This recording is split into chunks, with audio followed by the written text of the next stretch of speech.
हुकूमत की जानिब से इमरान खान के खिलाफ मनगढ़ंत और झूठे केसेस बनाने के लिए दबाव, चेयरमैन नैब आफ्ताब सुल्तान ओहदे से मुस्तफी। तफसीलात के मुताबिक चेयरमैन नैब ने तैनाती के महज 7 माह ही में ओहदा छोड़ दिया। गुज़िश्ता रोज वजीर आजम शहबाज शरीफ ने एक बयान में आफ्ताब सुल्तान का इस्तीफा मंजूर करने की तस्दीक की। अगरचे वजीर आजम के दफ्तर से जारी बयान के मुताबिक आफ्ताब सुल्तान ने जाती वजूहात की बिना पर इस्तीफा पेश किया, लेकिन मीडिया रिपोर्ट्स के मुताबिक आफ्ताब सुल्तान ने हुकूमत की एहतसाब से मुतालिक पॉलिसी पर इख्तलाफात के बायस ओहदा छोड़ा। ज़राए का कहना है कि हुकूमत की जानिब से चेयरमैन नैब पर शदीद दबाव था कि पाकिस्तान तहरीक इंसाफ के सरबराह इमरान खान के खिलाफ मुख्तलिफ रेफरेंसेस फाइल करें।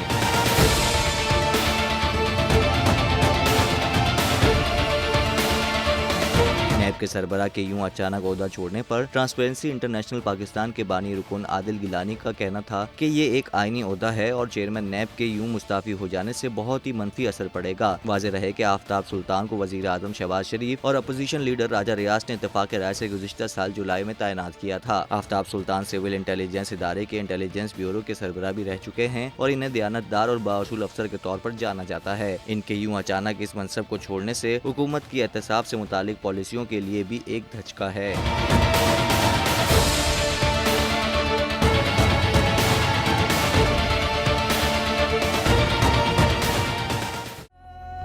फसीले शहर से बाहर बुला के मारा गया, सभी के सामने इबरत बना के मारा गया। मुझे न देख सका कोई सच के रास्ते पे, हसद के दश्त में सूली चढ़ा के मारा गया। बोल नेटवर्क सलाम पेश करता है उस अजीम हीरो को जो आज हम में मौजूद नहीं, लेकिन उसकी याद आज भी हमारे दिलों में जिंदा है।